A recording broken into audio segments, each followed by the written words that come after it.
Dan kalau misalkan sekarang ke 6.700 itu balik ke titik normal sebenarnya gitu. Cuman masalahnya sekarang kondisinya itu beda nih dengan tahun lalu. Laba bersih dari 1,3 triliun itu bisa menjadi 172 miliar. Jadi penurunannya itu bisa 80% lebih sebenarnya dengan beban royalti ini. Kalau misalnya net income-nya turun 80%, apakah lu punya saham itu fair kalau misalnya turun 10%? Ya kalian jawab sendiri. Dari dia punya cadangan emas, maksudnya Rusia itu bisa naik lebih tinggi lagi gitu. Jadi dari 3 itu gue memang punya kecenderungan lebih ke Archie sih. Apakah sekarang udah mulai nyicil? Oke, sekarang kita part 2 ya. Kita mau bahas tentang saham-saham komoditas. Saham-saham ini ya yang minerba, mining. Tanggapan dengan kenaikan royalti tambang, gimana kok? Bagaimana nasib pertambangan khusus saham-saham komoditas yang dimana akan ada kenaikan royalti? Jadi ya gitu ya, kayak belakangan ini kan saham-saham yang Con itu, karena ada saham-saham Konglo, ada saham-saham perbankan, kan ada saham-saham yang lainnya.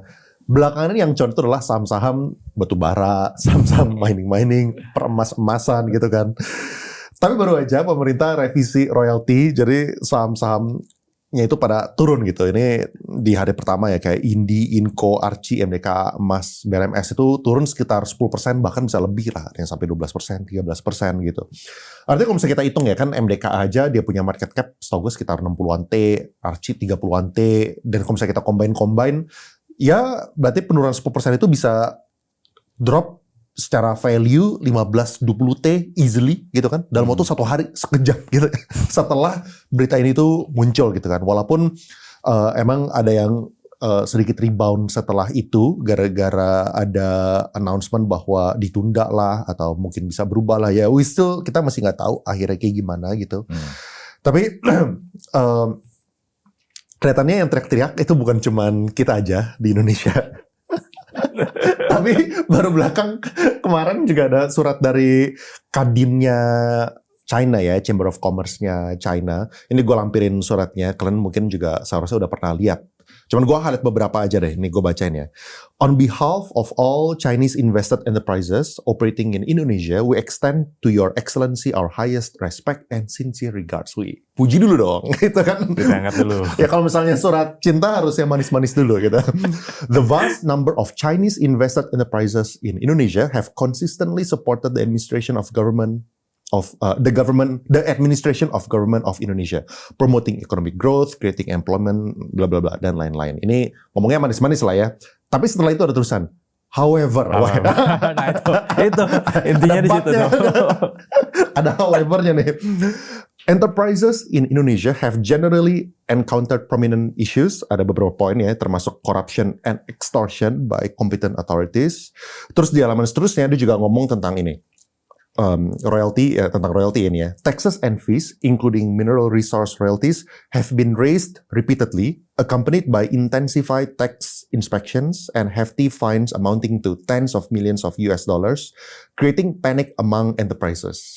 Jadi, gue berharap pemerintah kita bisa merespon ke kekhawatiran-kekhawatiran lokal-lokal, dan juga pastikan asosiasi mining Indonesia setahu gue juga ada menyuarakan kekhawatiran mereka lah. Ya. Dan juga kekhawatiran asing ini. Soalnya kayak di kondisi sekarang USD juga udah 17.500 dan ISG kita juga kita rekod hari ini itu di angka 6.700 gitu kan.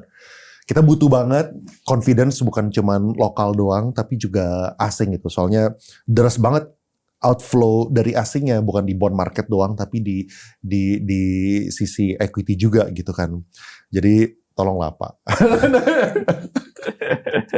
Dan juga tentu nyambung ke poin kita hari ini ya, market kan masih relatif turun. Kita pengen diskusi apakah ini menjadi opportunity yang baik untuk entry gitu. Apakah ini tuh sebuah overreaction dari market sehingga ini mengakibatkan opportunity buat beli atau enggak. Tapi sebelum kita mulai ke sana, 17.500, IHSG 6.700 dan ini orang bilang kapan IHSG baik-baik aja, apa tanggapan lu bro? 6.700 ini di luar ekspektasi. Sebenarnya kalau waktu podcast yang lalu gue mention bahwa gue expect IHSG turun itu 7.000. Ternyata per kita podcast 6.700 berarti udah lebih dari ekspektasi gue gitu kan. Tapi menurut gue gini bro, 6.700 ya sebenarnya kalau dihitung secara penurunan dari gini deh, kita balik dulu kalau kita flashback lagi di bulan April 2025 saat waktu itu masih zaman-zamannya reciprocal tariff kan, Donald Trump Liberation Day. Itu kan kita berangkat dari ISG 6.000 ya kan. 6.000 which means waktu itu kan ya narasi saham Konglo belum yang setinggi di 9.000 kan. Nah, memang kan ada narasi saham Konglo dan emas segala macam yang membuat ISG itu 9.000 dan kalau misalkan sekarang ke 6.700 itu sebenarnya menurut in my opinion itu balik ke titik normal sebenarnya gitu. Cuman masalahnya sekarang kondisinya itu beda nih dengan tahun lalu. Kalau tahun lalu itu kan kita bicaranya ya bener-bener kondisi itu banyak di eksternal, reciprocal tariff ya kan global gitu kan. Nah, tapi kalau sekarang gue lihatnya dua sisi nih. Tiga sisi sebenarnya malah ya MSCI global kondisi geopolitik sama internal kita yang banyak changes ini gitu loh. Nah, kalau in my opinion sebenarnya poin yang pertama dan kedua sebenarnya market itu udah cukup price in ya yang MSCI sama yang kondisi geopolitik itu udah cukup price in ya. Cuman memang kalau gue lihat masih ada yang belum terprice in itu adalah di yang ketiga ini ya, termasuk salah satu yang akan kita bahas gitu ya, yaitu terkait dengan royalti segala macam gitu. Ya, perubahan-perubahannya. Perubahan-perubahan ini nih yang cukup mengagetkan sebenarnya. Iya. Soalnya yang bikin mengagetkan itu pertama ini terus kemarin kan kita juga lihat ada dari segi pemerintah pun juga kelihatannya nggak satu suara gitu. Ya. Dari untuk yang kenaikan royalti ini ada yang bilang udah pasti, ada yang bilang belum gitu kan. Ya. Terus habis itu dikombinasikan dengan perubahannya fee-nya ride hailing gitu kan yang kayak jadi 8%. Sebenarnya yang bikin kekhawatiran itu bukan dua peraturan ini aja, tapi kekhawatiran tentang what's next gitu. Ya. Apakah ada yang ketiga? Apakah ada yang keempat? Apakah ada yang kelima? Apakah ada yang keenam gitu? What else gitu? What else? Itu yang bikin uncertain gitu. Kalau pandangan gue ya, jadi makanya kayak ya itu gue punya worry sih kayak ya kalau bisa ada, dan kita keluar duanya kan berdekatan kan 8%, habis itu yang royalty, maksudnya kan jadi nunggu lagi nih. Waduh, ada lagi nggak gitu? Dan yang akibatnya mengakibatkan orang juga banyak yang wait and see lokal maupun yang asing gitu. Iya. Kayaknya ya. Iya. Tapi lu boleh kasih konteks nggak bro? Kayak royalty perubahan ini before after itu kayak apa sih?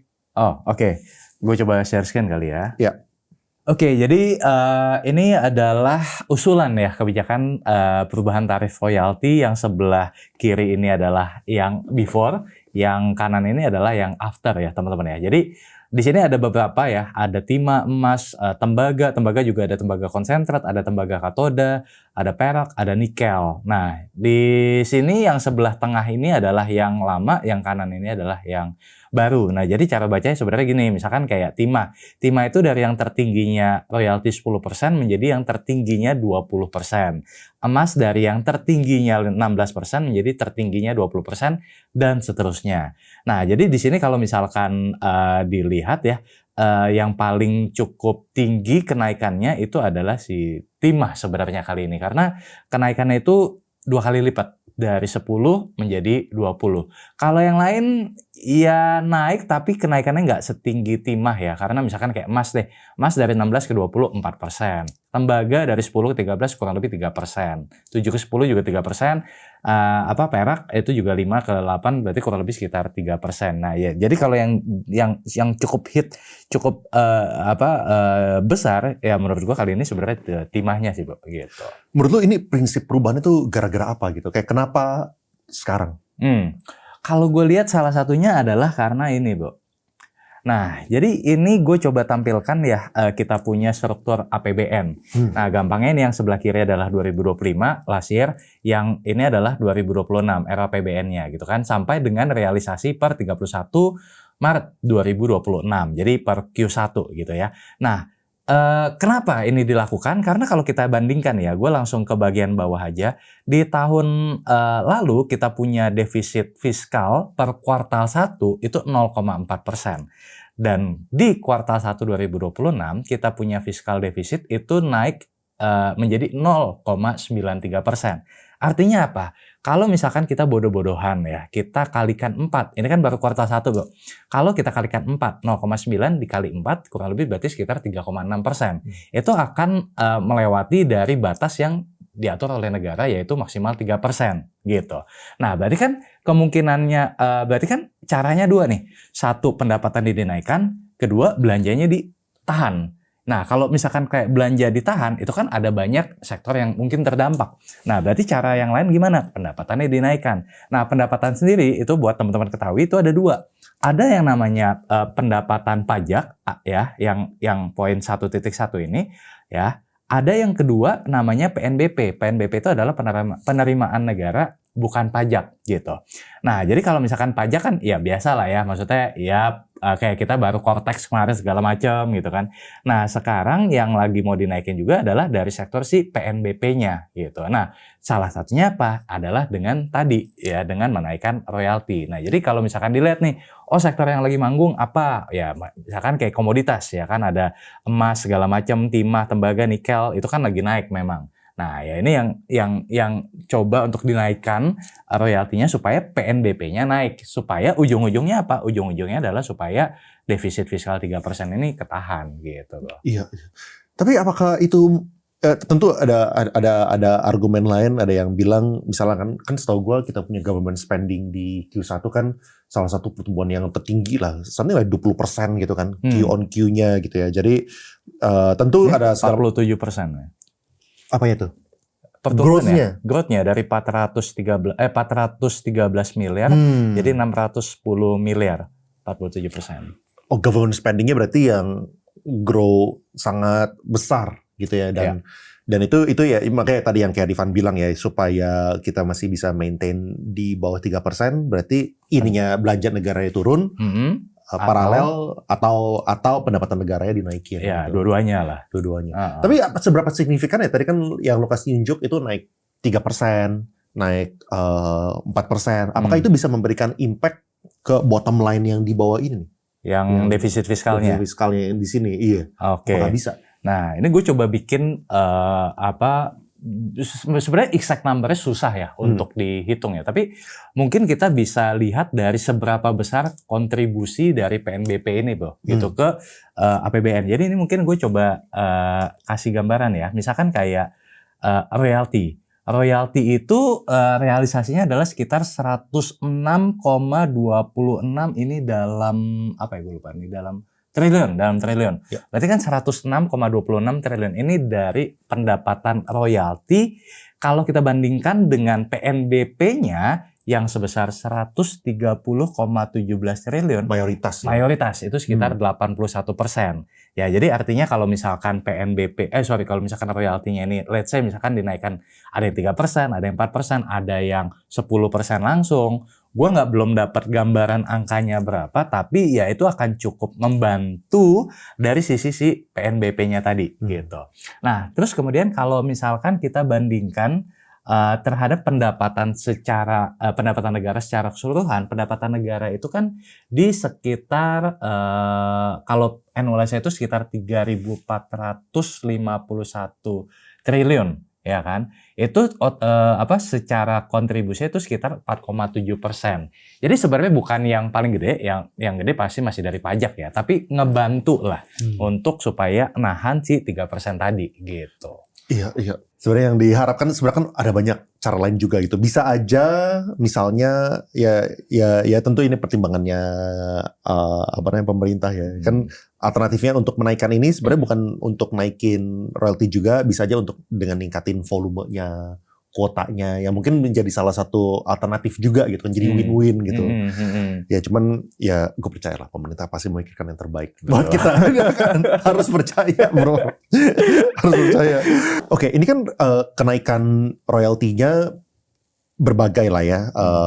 Ada yang tadi 3%, 5%, bahkan ada yang sampai 10% gitu. Kan ada orang, gue lihat di kolom-kolom komentar atau di stream gitu ya, mereka banyak yang bilang ini kan penurunannya, kenaikan royaltinya itu gak signifikan. Misalnya 3%, 5%, ya udahlah gitu. Kita bisa absorb gitu. Makanya bahwa sahamnya itu turun 12%, itu harusnya good opportunity to buy dong, gitu kan. Kan kenaikan royalti cuma 3%, gitu.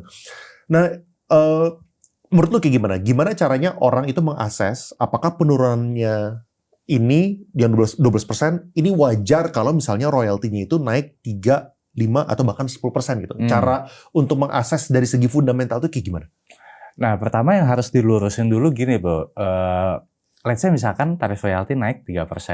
Itu artinya bukan cost-nya cuma naik 3%, enggak. Tapi itu bisa jadi 30%. Sementara kalau misalkan kayak tadi, timah gitu ya, dari 10% ke 20%. Oh berarti kan cost-nya cuma naik 10%. Enggak, cost-nya naik 100%. Karena dari 10 ke 20 itu double. Jadi artinya cost untuk royalti itu akan naik 2 kali lipat 100% gitu. Nah mungkin supaya lebih gampang dicerna, gue langsung pakai contoh kasus aja kali ya. Nah, jadi di sini gue coba tampilkan ya, ini adalah laporan keuangannya TINS. Ini gue pakai TINS karena supaya kelihatan yang lebih signifikan kan, karena di tabel tadi yang paling signifikan itu adalah si timah yang dari 10 ke 20. Berarti kan naik 100%. Nah, itu seperti apa sih? Kita lihat dulu nih. Sebenarnya yang pertama cara kita aksesnya adalah kita perlu tahu dulu si beban royalti tadi itu contribute berapa persen ke ke COGS-nya. Nah, jadi kalau teman-teman lihat di sini, per kuartal 1 2026, beban royaltinya TINS itu adalah 567,9 miliar ya. Kita anggap 568 M lah ya. Dibandingkan dengan total COGS, beban COGS-nya adalah 3,3 triliun. Artinya kontribusi beban royalti terhadap COGS itu adalah sekitar 17%. Ya, jadi sebenarnya cukup gede juga.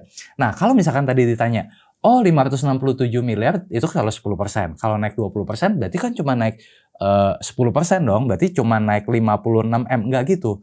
Karena dari 10% ke 20% itu naik 2 kali lipat. Jadi artinya beban royalti dari 568 M ini bukan kita asumsikan, naik 2 kali lipat menjadi 1, hampir mungkin 1,2 T gitu ya. Nah, artinya apa? Kalau gue terjemahkan lagi ke dalam tabel ini, kita asumsi bahwa penjualan itu tetap secara volume, kita asumsikan juga harga jual atau ASP dari TINS itu juga tetap di 53.000 US dollar per ton ya.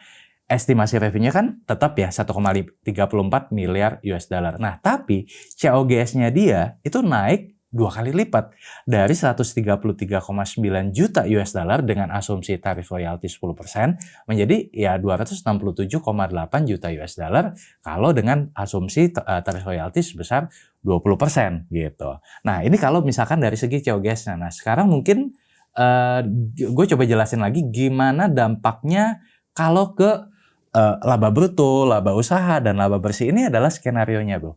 Jadi, kalau dengan asumsi naik dari 10% menjadi 20%, laba bruto yang saat ini sekitar 2,7 triliun itu akan menjadi 1,24 triliun rupiah. Jadi penurunannya juga sebenarnya cukup besar. Kita turun lagi sampai ke laba usaha ya, dari 1,8 triliun itu bisa turun sampai 300 miliar. Kita turun lagi sampai ke bottom line, laba bersih dari 1,3 triliun itu bisa menjadi 172 miliar. Jadi penurunannya itu bisa 80% lebih sebenarnya dengan beban royalti ini. Gitu. Jadi 80% ya dari segi net profit ya. Tentu ini tadi ya dengan segala macam asumsi perhitungannya kan, dan juga kita nggak tahu apakah pemerintah emang jadi atau enggak nuruninnya, apakah formula bakal dirubah atau enggak, tadi kan harganya bakal sama atau enggak, ya siapa tahu bakal to the moon. Ya, itu nih makanya kecuali semua ya variabel-variabel yang kita nggak tahu gitu. Jadi makanya tadi kalau misalnya cuman ceteris paribus tadi ya berarti ya mungkin tim lu asumsinya kayak gitu. Penurunan dari segi net profit itu 80%. Dengan peningkatan royalti 10%. Jadi kalau misalnya kalian bilang peningkatan royalti itu 10% sama dengan harusnya harga saham itu turun 10%, ya harusnya kalau misalnya kita ngomong secara fundamental ya, soalnya kan kalau misalnya kita ngomong fundamental artinya kan kita hitung itu pakai future cash flows kan, pakai DCF kan. Betul. Kita pakai DCF artinya kita pakai net income gitu. Yang kita hitung ya, kalau misalnya net income-nya turun 80%, apakah lu punya saham itu fair kalau misalnya turun 10%? Ya kalian jawab sendiri. Ya. Mungkin kalian bisa anggap good time to buy, apalagi kalau misalnya kalian tahu oh ternyata itu bakal nggak jadi kok ya, bisa aja Iya, gitu. iya. Itu masing-masing gitu. Tapi alternatifnya emang kalau misalnya pemerintah tidak meningkatkan ini, emang mereka punya opsi apa lagi gitu? Pajak. Pajak.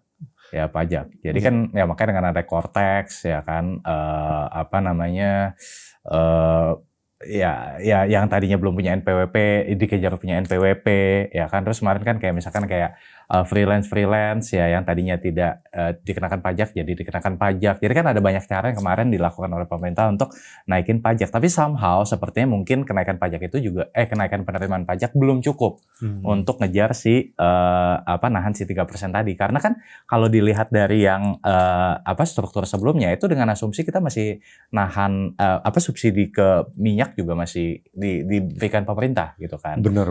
Gitu. Iya. Nah, gimana kalau misalkan itu dilepas? Ya kan? Nah, kalau misalkan subsidi bahan bakar dilepas, ya maka inflasi terjadi di mana-mana gitu loh. Jadi itu yang masih ditahan. Nah, berarti gimana caranya supaya tetap bisa ketahan? Ya salah satunya adalah dengan PNBP tadi gitu. Iya.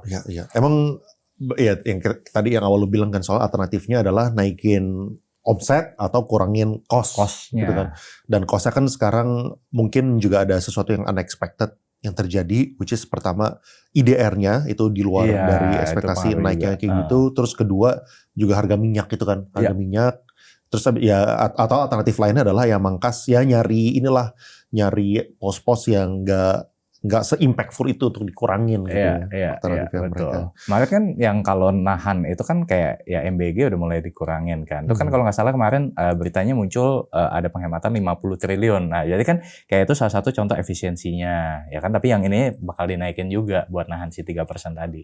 Iya. Gitu. Tapi perubahan yang royalti ini apakah sesuatu yang baru atau sebelum-sebelumnya itu udah pernah dilakukan? Pernah dilakukan. Jadi memang kalau gue lihat memang polanya itu adalah ketika misalkan komoditas itu lagi naik tinggi, biasanya akan ada penyesuaian royalti. Nah, 2022 itu yang gue inget naik cukup tinggi itu adalah batu bara. Karena kan waktu itu batu bara naik sampai $400 kan, dari yang sebelumnya cuma kayak $70, $80. Ya, maka untuk batu bara itu kenaikannya juga cukup besar tahun itu, ya kan. Tapi kalau yang sekarang kayak nggak gitu besar gitu. Cuman bukan berarti nggak naik ya. Ada kemarin tuh kan sempat ada kebijakan kalau di batubara itu ada IUP, ada IUPK. Yang IUPK itu kena, kalau gua nggak salah ingat, yang IUPK itu dapat royaltinya lebih besar daripada yang IUP gitu. Jadi itu maksudnya banyak skenario lah yang dilakukan oleh pemerintah gitu untuk ya meningkatkan si PNBP tadi gitu ya, batubara lah, terus misalkan CPO lah, emas lah, timah. Jadi ya memang ya sektor yang lagi cuan ya ditarik royalti lah gitu. Ya. Lu punya datanya nggak sih kayak sebelumnya itu kenaikannya kayak gimana perubahannya? Gue nggak tampilin kali ini. Iya. Terus kalau misalnya menurut lu ya, kan salah satu hal yang kita juga kemarin kan kita juga fokus ini juga nyambung sama yang si China ngomong kan, yang ini China Chamber of Commerce kadinnya mereka gitu maksudnya kan. Soalnya kan kita kan pengen melakukan downstream lah, hilirisasi segala macam lah. Nah dengan ini apakah akan ada impact ke arah sana ya gitu ya? Kan investor yang pengen investasi nikel kayak gimana gitu. What do you think?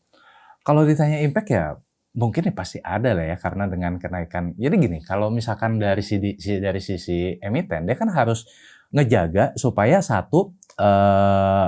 harga bersaing. Karena kan kalau misalkan yang kayak impor ke Cina segala macam kan bukan cuma dari Indonesia aja. Kecuali misalkan kayak nikel ya. Kalau nikel oke lah karena Indonesia jadi produsen terbesar gitu. Tapi kalau misalkan kayak yang lain lah, misalkan kayak batu bara atau apa gitu ya, yang kita bukan jadi eksportir utama, itu kan kita harus bersaing sama negara lain. Nah itu kan berarti dia emiten kita tuh harus jaga satu sisi supaya harganya nggak naik signifikan, ditambah kalau misalkan dia absorb semua, dia yang kena. Jadi artinya misalkan gini, dia jual $100 juta, terus dia kena kenaikan royalti dari misalkan nih naik 3%, ya kan? Berarti kan si 3% ini antara dia harus naikin ASP, which means harga global juga susah, ntar nggak bersaing malah turun, atau dia serve sendiri. Kalau dia serve sendiri ya profit dia pasti turun. Kemungkinan terbesar itu adalah di mix, jadi ada yang di pass through ke pelanggan tapi nggak semua, ada yang di absorb, jadi mungkin 50-50.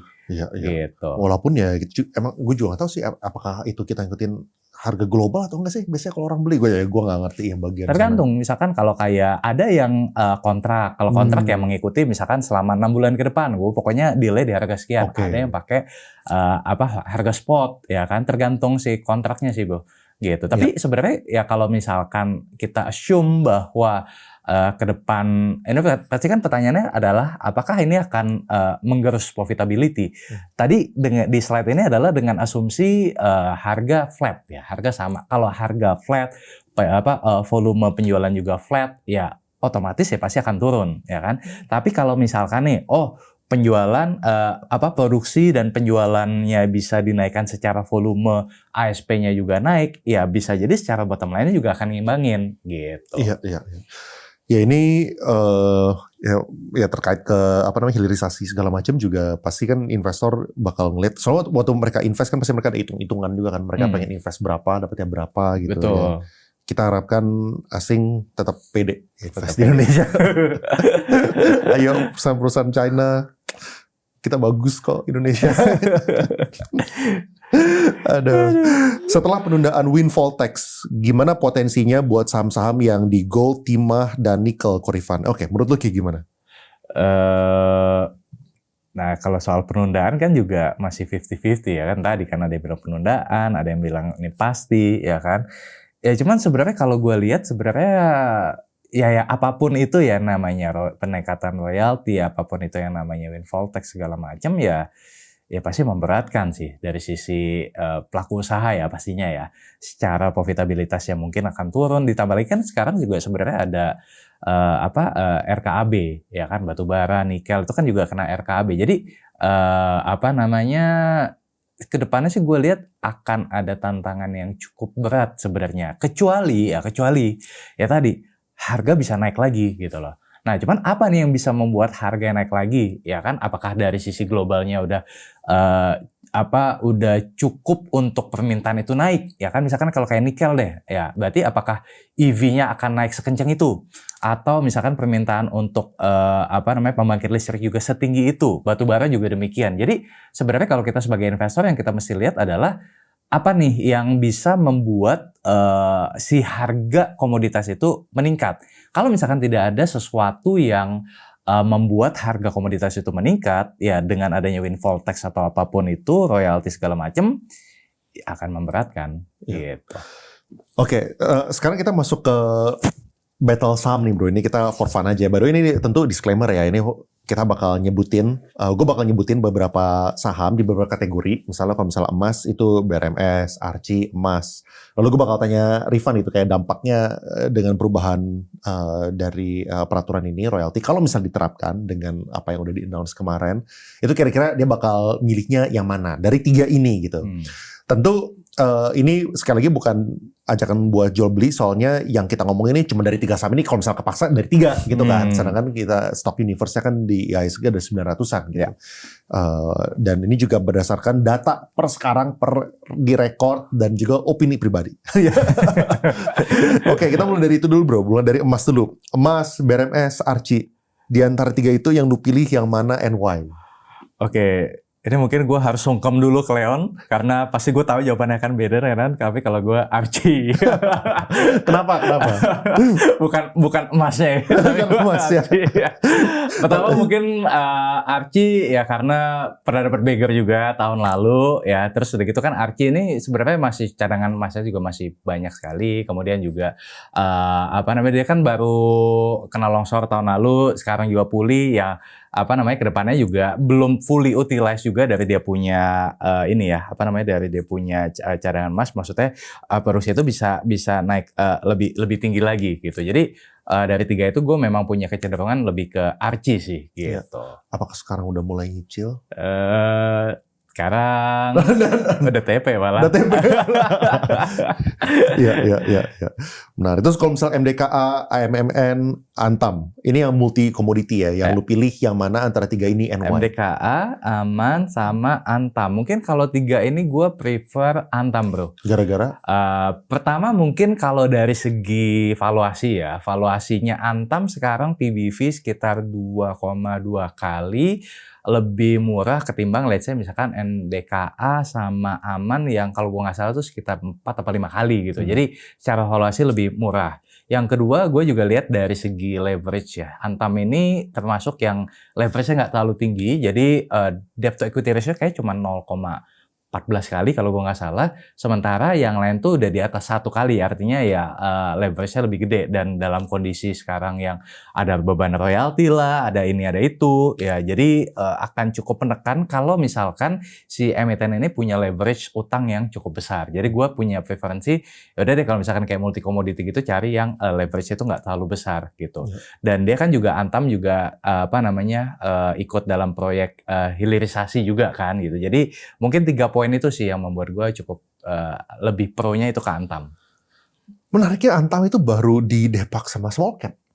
Tuh. Itu kayaknya ya buat ya gue belum pernah dengar ada orang yang ini sih yang menganalisa Antam bakal keluar kalau misal brand DSSA kan kayaknya semua orang udah duga lah ya. Udah semua udah tahu gitu dari kapan lalu. Cuma kalau misal Antam sesuatu yang menarik gitu tuh. Iya. Jadi interesting sih sebenarnya. Soalnya ya nggak tahu deh, kena tendangnya ini nggak sih? Lu tahu nggak sih gara-gara apa gitu? Kalau Antam gue nggak tahu. Iya. Kalau yang lain kan banyak kan emang karena volumenya atau karena Betul. turun. Ya karena kalau Antam kan ya nggak turun gimana, gue juga bingung kalau Antam. Bener. Ini kalau misalnya obrolan dengan teman-teman ya, ini tentu oke, pertama basically teman-teman yang lain juga kebanyakan pada bingung. Wah iya.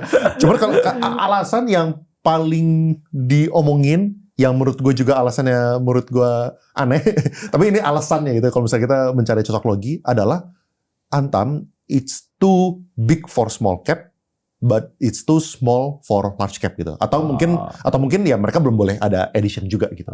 Belum boleh ada edition. Soalnya kan ya gara-gara di-freeze kan. Jadi boleh ya cuman ya itu sih. Kalau misalnya alasannya kayak gitu kan berarti sebenarnya penurunannya itu bisa jadi hal yang menarik apabila mereka bisa masuk lagi ke depannya gitu. Soalnya there's nothing wrong dengan sisi free float atau nggak ada masalah gitu kan. Kalau Antam.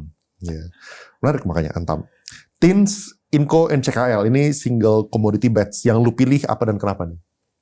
TINS, Inco, NCKL. Mungkin gue akan lebih prefernya tuh ke NCKL tuh. Gara-gara apa? Ya, karena kalau NCKL ini dari 3 tadi secara cash cost 1 dia paling murah cash cost-nya. Jadi kalau misalkan kayak cost-nya dia, cost tambangnya dia dibandingkan dengan revenue yang bisa di-generate, dia punya cash cost itu paling rendah, yang artinya ya secara secara efisiensi si NCKL itu lebih rendah gitu. Kemudian yang kedua dari segi valuasinya NCKL juga PE-nya masih gue agak lupa, tapi kalau nggak salah sekitar 10-11 kali, jadi lebih murah juga dibandingkan dengan peers-nya gitu. Dan yang ketiga dia juga punya produk yang memang kompatibel ya dengan buat baik itu untuk EV-nya maupun itu untuk pembangkit listrik. Jadi dia punya 2 lini yang emang suitable buat kedua kebutuhan ini. Mungkin pilihan gue lebih ke NCKL tuh. Apakah sekarang lu emang ada pegang beberapa saham-saham komoditas? Terus kemarin waktu hari Jumat kalau nggak salah kan yang waktu peraturan itu rilis, lu sempat ini nggak kayak beli atau lu lebih ke wait and see dulu? Kalau yang dari yang kita bahas ini untuk saat ini belum gitu, karena kalau gue ada komoditas tapi yang lain yang di luar yang kita sebutin gitu. Boleh bilang nggak sih komoditasnya apa? Kalau gue sekarang lebih ke CPO. CPO, Ya gitu, ke CPO. Alasannya? 1, B50. Karena dengan ada B50 itu kan akan naik ya kebutuhan untuk sawitnya itu sendiri ya kan. Yang kedua ya Indonesia tuh punya bargaining power gitu. Beda dengan kalau misalkan batu bara. Batu bara itu kan kalau Indonesia bukan jadi price maker kan. Karena Indonesia dibandingkan dengan China ya pasti lebih banyak China lah produksinya. Kita juga punya ketergantungan yang kuat dengan luar. Tapi kalau CPO ini menurut gue karakteristiknya beda. Satu, kita punya produksi paling tinggi di seluruh dunia untuk CPO, along with Malaysia ya. Terus yang kedua juga ketergantungan dengan ekspor itu udah mulai turun gitu. Jadi source of growth-nya itu kalau gue lihat adalah dari dalam negeri, which means ya dari si B50 tadi gitu. Itu sih kenapa gue suka dengan CPO sebenarnya gitu. Ini terakhir ya, gue pengen bahas tentang salah satu hal yang baru di-announce sama Pak Prabowo juga. Soalnya kan kemarin ada beberapa perubahan kan, misal tadi yang royalty maupun juga yang Gojek. Terus ada satu lagi yang ini nih, yang tentang bank. Ini gue screenshot deh. Gue screenshot. Intinya ini ya, gue bacain ya. Ini Presiden Prabowo Subianto mengaku telah memerintahkan bank-bank milik negara untuk menyediakan program kredit rakyat dengan bunga maksimal 5% untuk jangka waktu 1 tahun. Saya sudah perintahkan bank-bank milik Republik Indonesia sebentar lagi kita akan kucurkan kredit untuk rakyat maksimal 5% 1 tahun. What do you think bro? Kayak kira-kira kalau misalnya kayak gini, impact-nya menurut lu bakal seberapa besar? Oke, jujur gue belum terlalu mendalami ya bagian itu ya, karena kan itu juga baru banget pas May Day kemarin betul. 1 Mei ya. Jadi gue belum dalamin dan kayaknya belum clear juga 5% ini untuk kredit apa. Karena kalau di bank itu kan kredit macam-macam kan bro. Ada kredit kepemilikan rumah, kredit kendaraan bermotor, kredit usaha, kredit tanpa agunan, kurs segala macam. Nah 5% ini ke yang mana gitu. Kenapa itu berbeda? Karena tingkat kolateralnya juga beda, ada yang pakai kolateral, ada yang nggak pakai kolateral, ya kan? Contoh misalkan kayak KTA lah. Kalau KTA dikasih 5%, orang pada berebut, tapi tingkat gagal bayarnya pasti tinggi banget, which is nggak possible lah, ya kan? Dengan 5% tapi tanpa agunan. Let's say misalkan beda dengan kalau misalkan kayak KPR, mungkin KPR masih visible lah kalau 5%, ya kan? Karena kan ada jaminannya juga, ya kan? Nah, jadi harus didalamin dulu 5% itu untuk kredit apa gitu. Dan sebenarnya gini, kalau misalkan kayak 5% itu kalau kita banding semua dipukul rata, ya menurut gua itu akan membebani buat perbankan Himbara gitu kan. Karena sekarang gini deh, kayak misalkan Himbara, sekarang misalkan kayak Mandiri, BRI, BNI, ya sekarang kita pergi aja ke bank, ya kan, depositonya aja udah berapa? Mungkin sekarang kalau Himbara deposito di angka kepala 4 ya, 4%-an. Nah kalau misalkan bunga depositonya 4, terus kreditnya semua dipukul rata 5, berarti NIM-nya cuma 1%, tipis banget. Belum dengan asumsi kalau misalkan itu asumsinya semua bayarnya tepat waktu. Nah, gimana kalau misalkan ada yang macet? Gimana kalau misalkan ada yang gagal gitu kan? Jadi kayaknya mesti didalamin dulu tuh 5%-nya itu untuk kredit yang mana gitu bro. Yang paling relatif aman mungkin tadi ya untuk KPR, rumah subsidi. KPR sih gitu mungkin ya. masih aman ya kan, karena tenornya jelas ya kan. Terus juga ada kolateralnya juga. Tapi kalau misalkan kayak buat ini deh, kayak misalkan buat KTA, kredit usaha apalagi ya kan, itu kan dengan uncertainty sekarang kayaknya belum possible lah menurut gua gitu. Iya. Tapi kayak menurut lu kayak gimana sih kita punya bunga ya? Soalnya kan di Indonesia ini suka ngomongin lah ya, kita punya bunga itu tinggi, apalagi kalau misalnya kita pakai floating bisa sampai 12%, kita punya net interest margin itu tebal mungkin dibandingkan dengan yang lain. Itu apakah make sense kalau misalnya kita punya net interest margin itu diturun? Kayak cara yang kayak matrix apa yang kita butuh lihat itu, apa yang butuh terjadi supaya net interest margin Indonesia itu bisa turun?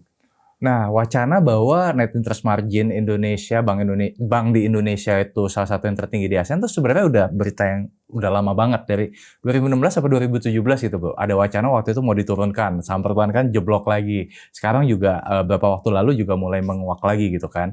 Nah, jadi gini, yang gue pengen share adalah kita nggak bisa lihat NIM perbankan di sebuah negara A dengan negara B, oh negara A lebih gede daripada negara B ya, oh kalau gitu enak banget dong di bank di negara A. Kita nggak bisa lihat gitu, karena kita harus lihat NIM dibandingkan dengan NPL atau non-performing loan di negara tersebut, bro. Jadi contoh misalkan gini, kalau misalkan NIM di negara A 5%, NPL-nya 3%. Terus kemudian NIM di negara B katakanlah misalkan cuma 3%. Oh, enak banget nih negara A. Lihat dulu NPL-nya berapa gitu. Nah, jadi intinya adalah NIM itu punya korelasi dengan si NPL. Nah, mungkin supaya lebih jelas gue coba share satu slide nih, gue ada tunjukin juga ya, Bro ya. Nah, jadi ini adalah figur antara NIM dengan NPL di negara-negara di Asia Tenggara. Jadi sekarang gini, kayak kita punya NIM di Indonesia tuh sekarang mungkin range-nya di 4,5 sampai dengan 4,8%. Nah, meanwhile NPL di Indonesia secara data itu adalah 2,1 sampai 2,2%. Nah, banyak yang bilang, oh mendingan di Singapura ya, nggak terlalu gede bunga kreditnya, ya cuman 1,8 sampai 2,2%, net interest marginnya gitu ya. Nah, kita lihat dulu di Singapura tingkat gagal bayarnya juga jauh lebih rendah. Tingkat gagal bayarnya cuma 0,9% sampai 1,6%. Di Malaysia ya, NIM-nya lebih rendah kok dari kita, 2 sampai 2,3%. Ya, kita lihat lagi NPL di Malaysia itu juga relatif lebih rendah, 1,4 sampai dengan 1,5% gitu. Jadi maksudnya kita nggak bisa lihat NIM itu hanya satu spektrum aja, tapi kita mesti lihat NIM itu dibandingkan dengan tingkat gagal bayar ya. Semakin tinggi tingkat gagal bayar, biasanya NIM perbankan juga makin tinggi dan berlaku juga sebaliknya gitu. Iya. Ya mereka harus mengkompensasi kerugiannya itu dengan cara lain lah. Dengan cara gitu. lain. Apakah mau dari bunga, Betul. atau bunganya lebih tinggi gitu ya kan, atau cara-caranya. Berarti NPL itu ya terkait juga dengan ini kali ya, kayak seberapa mereka bisa memprediksi si orang yang pinjam duit ini bisa bayar atau enggak gitu. Betul. Data transparansinya dan lain-lain gitu. Ini ada orang yang nanya nih bro, izin bertanya, anggap Korifan baru terjun di bursa dengan kondisi kayak gini. What would you do? Oke, dengan uncertainty. Dengan uncertainty, IHSG 6.700, rupiah 17.500, ya kan, saham-saham perbankan udah pernah nyungsep, saham-saham komoditas terkoreksi kayak gini gitu, kayak gimana? Ya. Yang pertama pasti jangan pensiun dini dulu. Karena kan banyak orang ya, kalau misalkan harga sampai lagi pada naik, muncul ya kan beli. Tapi begitu harga saham turun, pensiun dini. Menurut gue untuk bisa sukses di market itu lo harus siap dengan kondisi apapun. Jadi mau kondisi market lagi bullish atau kondisi market lagi bearish gitu ya, lo harus siap dengan kondisi apapun. Nah, yang prinsip-prinsip yang paling sederhana adalah ya yang pasti lo jangan invest dengan duit panas. Karena kalau misalkan lo invest dengan duit panas ya mungkin keringat dingin gitu kan. Tapi kalau misalkan kita invest dengan uang dingin yang let's say kita juga nggak pakai dalam waktu let's say setahun ke depan, ya we should be fine gitu loh. Yang kedua menurut gue ya kita harus cari hobi sih. Jadi kalau dengan kondisi market yang serba uncertain kayak gini, kalau gue pribadi ya bro ya, gue mencoba untuk balancing antara di market dengan di luar market. Makanya gue juga cari hobi juga gitu yang bisa distract kita for a moment dari market gitu. Yang ketiga menurut gue adalah stay invested sih. Karena kalau lu coba timing the market gitu ya, somehow secara psikologis lu akan mencoba untuk menebak berapa bottom dari IHSG, berapa bottom dari sebuah saham yang dimana kemungkinan besar lu akan miss gitu loh. Ada satu riset yang menarik bro dari JP Morgan bahwa kalau lu lose 7 hari terbaik trading, ya artinya kita cash out dan kemudian lu lose 7 hari terbaik trading ya, dibandingkan dengan lu stay invested, memang sekarang lu nahan floating loss misalkan gitu ya, ternyata dalam jangka panjang secara return itu jauh lebih baik lu stay invested ketimbang coba untuk timing the market. Karena ketika timing the market secara psikologis ini bisa lebih turun lagi nih, kayak sekarang 67 bisa nih 65, begitu 65 bisa nih 63, ternyata yang terjadi sebaliknya. Dan ketika kita miss momen itu, kita justru jadi kehilangan return secara keseluruhan. Jadi menurut gua lebih baik kita stay invested tapi juga nggak all in. Jadi artinya kita tetap punya cash untuk kita leverage kalau misalkan ada peluang untuk kita ambil di harga lebih murah. Menurut gua 3 hal itu sih bro. Gitu. Iya bener.